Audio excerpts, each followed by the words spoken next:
Ok, donc autre chose qui peut être fait, bien sûr, c'est l'image d'arrière-plan. Vous activez l'image d'arrière-plan et vous allez pouvoir mettre un calque de réglage de type courbe par-dessus. Et en mode luminosité, typiquement je mets 2 points, mais on peut en mettre plus. Ça, vous avez vu que je peux en mettre un à l'extrémité s'il faut. Et voilà, ça améliore le contraste. Là, c'est flagrant. Cette image avait vraiment besoin d'être améliorée.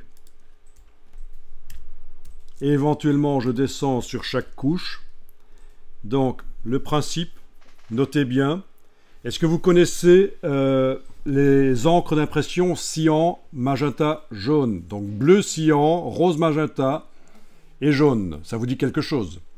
Eh bien, rouge vers bleu, c'est la même chose. C'est-à-dire que quand je suis sur rouge, open your eyes, ouvre tes ouilles. Si j'augmente le rouge, ça fait plus de rouge.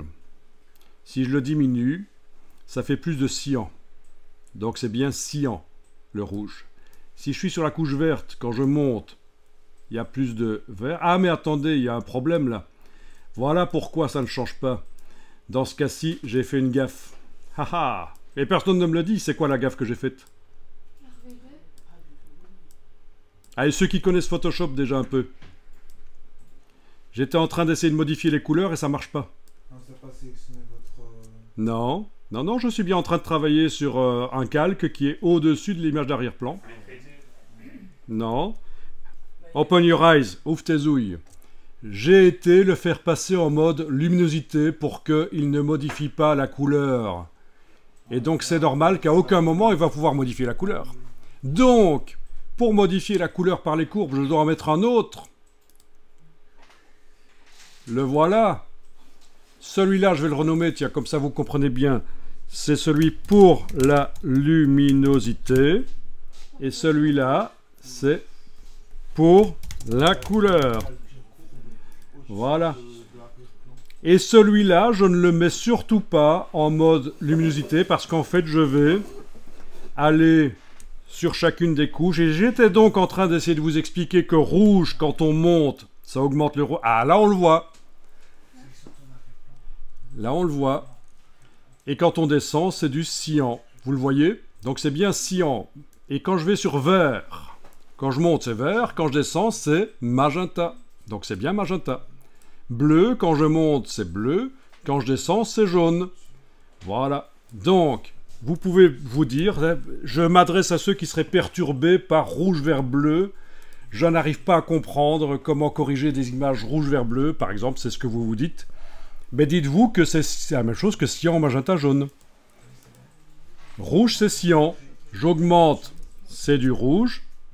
Je descends, c'est du cyan. Pourquoi est-ce que c'est du cyan quand je descends, à votre avis?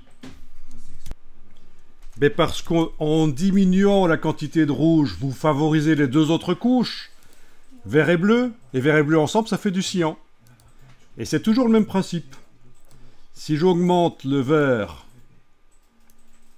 Non, oui, si je diminue le vert, par contre, ça fait du magenta. Pourquoi? Ben parce que les deux autres couches, rouge et bleu, font du magenta. Si je suis sur la couche bleue et que je diminue, ça devient jaune. Ben parce que les couches rouge et verte, ça fait du jaune. Voilà. Et donc, c'est comme ça que vous allez pouvoir corriger un peu l'ambiance. Par exemple, je vais monter le bleu pour que ce soit un peu plus froid. Le vert et le rouge, je vais le laisser comme ça. Ok.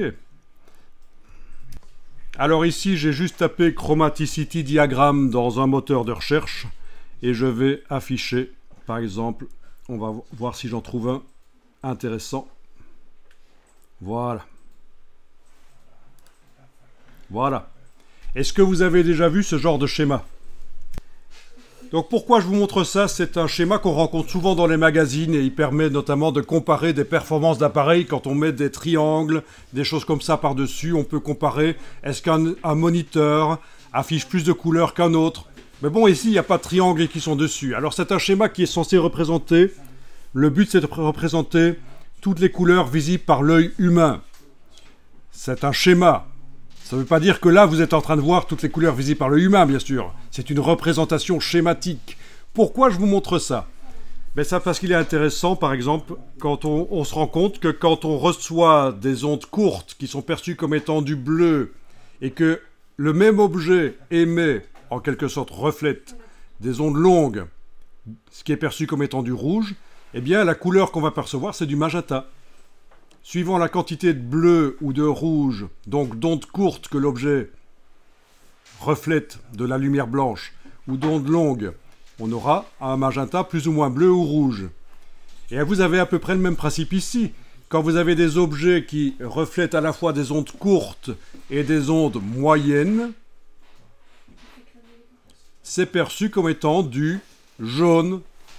Pourquoi je vous montre ça? Parce que ça pourrait vous paraître bizarre que j'ai dit que dans le cas de la couche bleue, quand on augmente, ça fait bleu, et quand on diminue, ça fait jaune, parce que les deux autres couches, rouge et vert, font du jaune.